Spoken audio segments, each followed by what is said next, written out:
আজকে আমরা এই সম্প্রদায়ের করুণ জীবন কাহিনী সম্পর্কে জানব। তারা কতটা চ্যালেঞ্জিং লাইফ লিড করে আজকে আমরা সেটাই জানব। চলুন ঘুরে দেখি এবং জানি। আমরা মাঝে মাঝে এইরকম আমাদের আশেপাশে দেখতে পাই গ্রাম অঞ্চলে। মাঝে মাঝে এনারা আসে, কিছুদিন থাকার পরে আবার চলে যায়। তো এটা হচ্ছে আমাদের বাংলাদেশের একটা সম্প্রদায়, এদেরকে বলা হয় বেদ সম্প্রদায়। আমি এদের সঙ্গে কথা বলে জানতে পারলাম যে এনাদের বাসা হচ্ছে যশোরে। মজার ব্যাপার হচ্ছে তারা মুসলিম, যেহেতু আজকে তারা এইখানে প্রথম আসছে তাই তাদের আজকে কাজ বেশি। তারা পুনরায় সব কিছু সেট করতেছে। আর এই বানরগুলো দেখতেছেন, এই বানরগুলো তারা খেলা দেখার কাজে ব্যবহার করে। তারা বিভিন্ন ধরনের বিষাক্ত সাপ, বিজি, আবার পাখি শিকার করে। 6 মাস তারা নিজের বাসায় থাকে, আর বাকি 6 মাস তারা যাযাবরের মতো এরকম শিকার করেও তাদের অর্থ উপার্জন করে। তাদের রান্নার দৃশ্যটা একটু দেখেন। এই বোনটা কি রান্না করতেছে, এখানে আমি কিছুই দেখতে পাচ্ছি না, ডাঁটা শাক ছাড়া। না আছে কোনো মাছ, না আছে কোনো মাংস, বা আমি দেখতেছি তেলও ভালো মতো নাই। এতেই বোঝা যায় যে তাদের অবস্থাটা কীরকম। যদিও এতটাও করুণ অবস্থা তাদের সবসময় থাকে না, যেহেতু আজকে তারা এক জায়গাতে আরেক জায়গায় শিফট হয়েছে তাদের, সেই জন্য আজকে তাদের অবস্থাটা একটু বেশি খারাপ।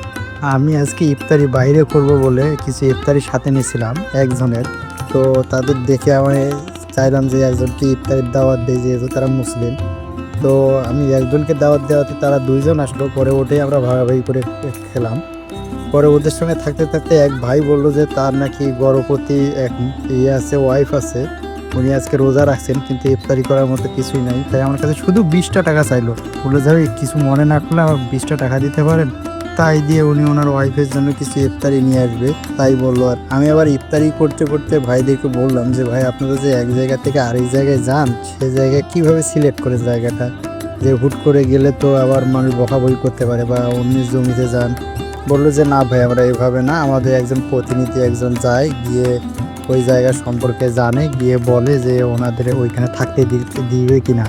যদি থাকতে দেয় সে তারপরে ওনারা সবাই মিলে একত্রে ওই জায়গায় গিয়ে বসবাস করে। হয়তোবা সেটা 15 দিন, 20 দিন, 1 মাস, এইভাবে তারা বসবাস করে। করার পর ওই অঞ্চলে বিষধর সাপ, বিজি বা পাখি শিকার করে ওটা বিক্রি করে। এক্ষেত্রে আমাদের কিছু উপকার হয়, যেমন আমরা যদি বিষধর সাপ বাসা বাড়িতে দেখি, তাহলে সেক্ষেত্রে তারা ওটা সাপগুলো ধরে নিয়ে যায়। এক্ষেত্রে আমরা একটু নিরাপদে থাকি।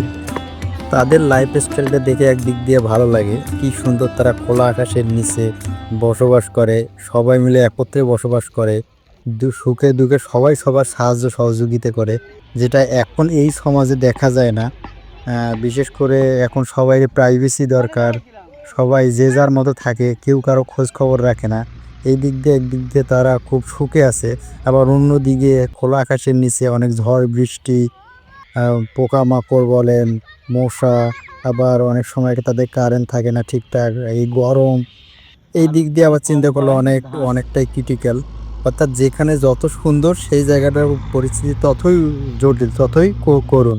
পরিশেষে একটাই বলতে চাই যে আলহামদুলিল্লাহ, আল্লাহ আমাদের ভালো রাখছে। আল্লাহর কাছে লাখো কোটি শুকরিয়া।